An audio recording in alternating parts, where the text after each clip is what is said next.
Food and beverage is such an exciting space, and I'm sure many of you are looking to build a career in this industry. Stay tuned as we go deeper into this subject.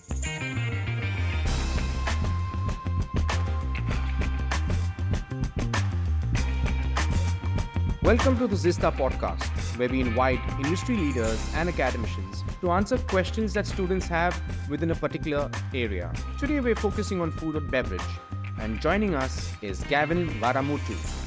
Gavin is based in Dubai. He's the F&B manager at the One&Only resorts, and he has over 9 years of experience in the industry. Gavin has studied at the prestigious Swiss Hotel Management School and has been making a mark for himself in the F&B industry. Let's go straight into this session. All right. Welcome to the podcast, Gavin. We're delighted to have you here today. Thank you, Amit. Thank you. Thank you for welcoming me. I wanted to start by asking you about some emerging trends and innovations that are actually shaping the F&B industry. So in terms of emerging trends, right now you can see in the F&B, let's not forget that a couple of years ago, 2 years ago exactly, we got a big hit with COVID, Yes. So hospitality was one of the most affected industry in the world, no matter where you are from the world. We all know that COVID was transmitted basically because of people traveling and all, and let's not forget hospitality is linked to traveling. So therefore that did take a big hit to hospitality, and everyone was staying at home, everyone was working from home. Hospitality industries took a big hit. A lot of people in different part of the world, let it be F&B, let it be front office, had to help other departments to see how to make a hotel survive, So that helped discover, like, for example, when I was in the Seychelles during that time, I was doing some paintings, So I was painting, I was helping the team to for maintenance work. Some others was doing gardening and all. But then it also made us understand how the F&B role was going to be changing on that side, So you could see that people being at home had an actual stability in terms of mental, So therefore, emerging trends would be the healthy side, where before we used to have a culinary where it was all about the luxury products of the caviar, the truffles and all of that. People started being more healthy because being stuck at home in a closed environment and being mentally affected by it had to mean you had to have a healthy lifestyle. And healthy lifestyles means is very easily to sustainable, So sustainability right now is a big thing. Recently in Dubai, literally 2 weeks ago, we were hosting in the whole of Middle East, the COP28. Right. And COP20, the biggest topic was sustainability. So here itself in the Middle East being, of course, a very dry area, it's kind of hard to cultivate and grow products, but they've manufactured and created areas to do such things, Believe it or not, in the region where the weather is very hot, dry, they have oysters as well. So we have sustainable oysters that is local at the Babay oyster, for example. So on our menu now, it's obligatory by the local law of the UAE to have sustainable products. So these are the current trends. So very healthy, organic, and sustainable. Those are the current trends right now in terms of food. And you're absolutely right. And I think these trends will actually gather steam as we move forward. The world that we live in is getting more health conscious, more conscious about the choices they're making from a lifestyle perspective, from a food perspective. And of course, that's having a rub off on the food and beverage industry. I also wanted to ask you, about trends and innovations that are impacting three constituents, say consumers, producers, and distributors. Sure. In terms of different stakeholders and shareholders, the consumers themselves are very health conscious. So therefore, whenever even going to the groceries nowadays, or even us as a hotels, when we're purchasing our products, where we used to have the highest brand, the highest concentration of the highest base of quality, we're now very health conscious on what is given in terms of the benefits, So we take care of carbon footprints. We take care of all of those things into consideration. We have the Michelin Guide that arrived in the Middle East. We are fortunate enough to have two of our restaurants, one with the 2 Michelin star and one that is acknowledged in the Gourmet and the Michelin Guide. And we're actually aiming for the Green Star. What does that mean is where all our food products that are being sourced are locally sourced, sustainable, or even plant-based, and zero plastic. So we're going literally to that level where we're really taking care of the environment and all. And it's not just us, it's the whole world itself. Let's not forget hospitality is a place where people travel to destinations and so forth. And of course, they want to try the best food and everything, but we also need to take care of the planet. And therefore, those are the current trends and innovation where if you want to demark yourself into a competitive world, you need to have that edge. That's the little step light in the pipeline in order to succeed. Let's put it that way. Yeah. You mentioned plant-based, and in different parts of the world, the entire plant-based movement, veganism is really rising. So, in Dubai, where you're based, are you seeing that trend picking up as well? Do you see a lot of new vegan outlets and establishments coming up? Look, the UAE itself, it constitutes of around 11 million people. Out of the 11 million, 1.1 are local people, and the rest of them are expats. When we talk about expats, we talk people from all the way to Eastern Europe, Western world, and then also from Asia. And everyone has their own culture. But when you look at the world of what Dubai is trying to be a very healthy, sustainable place, people are being more health conscious. The moment you start doing more sports and more kind of healthy lifestyle, it follows through what you're eating through as well. Let's not forget, the best way for a diet is all about eating healthy. So therefore, even for us to work now, for our breakfast, we at the One&Only, we focus a lot on breakfast. So therefore, we have a One&Only breakfast standard. And it's not just stability of putting things of course, you will still have your crazy egg benedicts, your pancakes, your waffles. Sure. We have a healthy corner. We have something also called the guilt-free corner, where it's not about people who's just intolerant, because we do have a lot of places. You could see the trend throughout the years where people are being more affected by health-wise, where people are more, having allergies, constraints. But there's also people who's being health conscious, who doesn't want to eat too much gluten. So therefore, you always have to adapt to those demands and in the market. We recently were doing the study for our festive period, and the trend for the last 7 years where people were having a standard menu and just serving, nowadays, the dietary requirements are heavy. We're talking about heavy in terms of I'm gluten, I'm pescatarian, I'm vegan, I'm vegetarian, and we need to cater for that. So this became a challenge where you need to innovate and you need to be flexible. You cannot not have something not available at one point, Yes, it is a better choice, of course, for health-wise, but also for us to keep competitive with the market. So you were asking if UAE has have a trend? Yes, there is. There's a big one where you can see the market fluctuating when you go to a store itself, or even in the hospitality industry, specialized restaurants just for that. Green restaurants, only sustainable restaurants, plant-based restaurant. And there is a big one in the UAE itself, which was part of the COP28. We had an event with them as well, where they were just producing all their products, and therefore you could taste the products, which is, believe it or not, plant-based, but did not taste plant-based, Yeah. Truly, there's a lot of innovation happening in that space. And I've sampled a lot of plant-based products, and I found them to be quite good, quite tasty.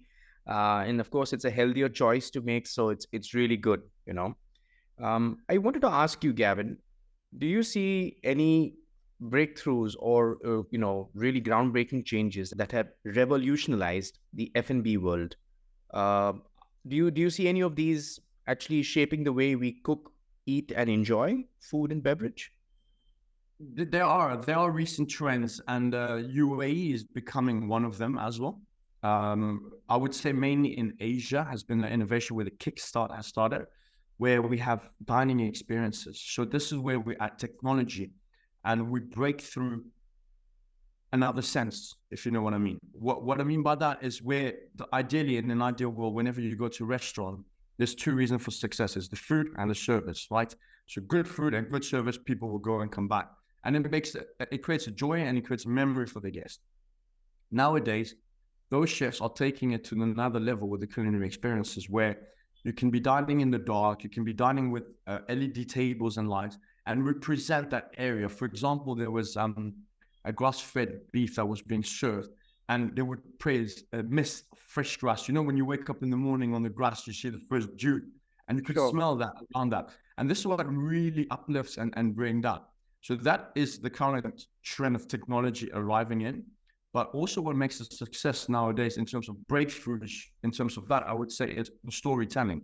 Because having a concept where, okay, I'm having a steakhouse, I'm having an Italian restaurant with all my pastas, my pizza and all, but storytelling, basically you're transporting the guest to another level, where you're enhancing the experience by telling them your experiences from your grandmother's root to all that way, but also a lot of technology as well being involved. And it's all about the real breakthrough for me is like when I go to a dining experience, I look at all those elements, but what is the recent breakthrough? I would say this technology side. I do agree it brings it to another level, but I also like to have a good food and just a pleasant service, So it really depends. Sometimes it goes overboard, like you lose that touch, you lose that dining thing. So it's finding the right balance, I would say. It's really interesting, to see the human element, the human touch kind of coming together with technology to really curate a fantastic experience for guests. And I think a lot of industries, a lot of service industries look up to, the F&B industry, the hospitality industry to pick up some of these best practices in trying to kind of replicate those practices in their industries. How do you make guests feel special?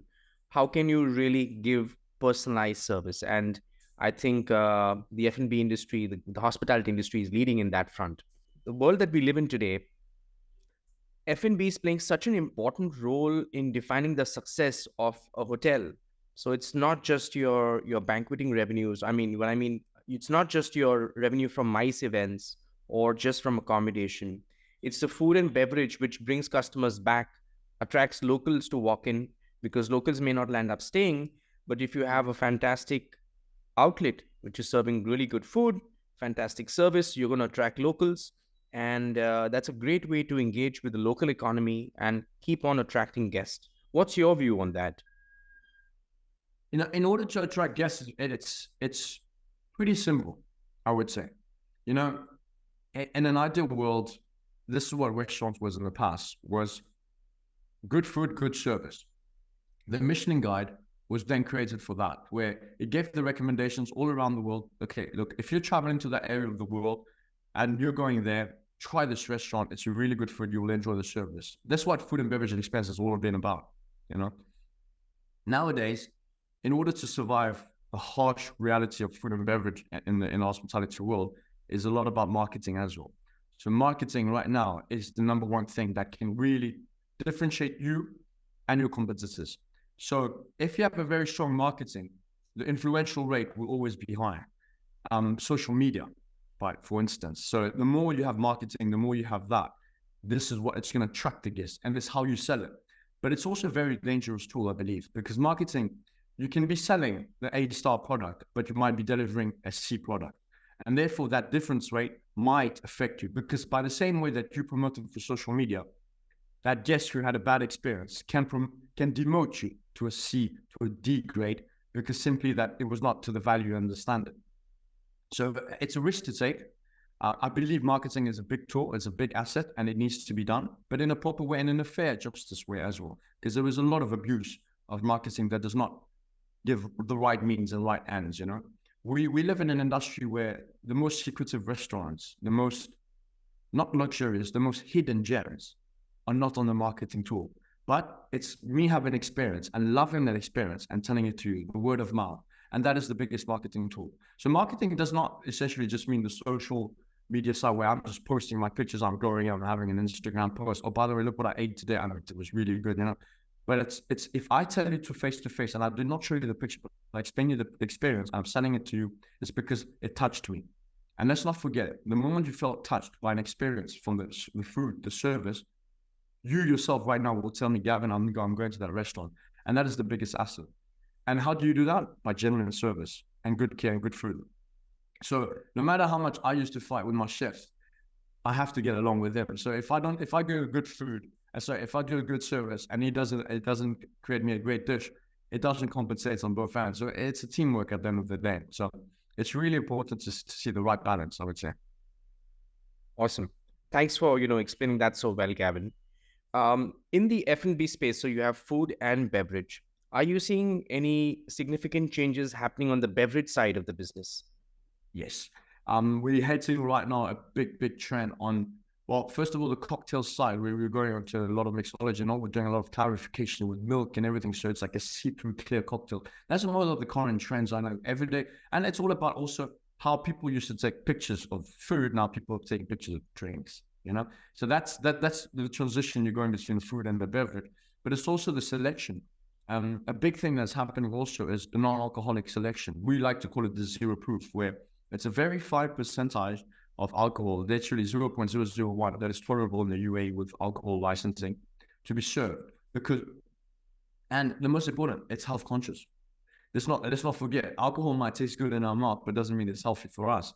But of course, when you're having a dining experience, you always want a decent cocktail or a selection of wine. And so it came very important where also the dining experiences throughout, it's important to have a beverage selection. So all Michelin stars, whenever they're having a food pairing, has a beverage pairing as well. So this creates really to another elevation of service. So you have mixology pairings for that. So you can have either a selection of cocktails per each dishes, or you have a selection of wines for each dishes as well. So this is where the trend has become like beverage has been as important as the food, where food was the majority of the thing, was the 90% of the show. Now it became a pretty fair balance of 60 to 40. Interesting. And thank you for highlighting that. You're right. It's been wonderful talking to you, Gavin. I just want to thank you for taking time out in your day and joining us on this podcast. I've really enjoyed this discussion and I've learned so much in the course of this conversation. Thank you, Amit. Thank you. Anytime. I enjoyed today's session. The food and beverage space is one thing that continues to innovate and continues to evolve. Some of the broad themes and trends that we're seeing is sustainability, organic food, plant-based food, and curating experiences which have a combination of technology and storytelling.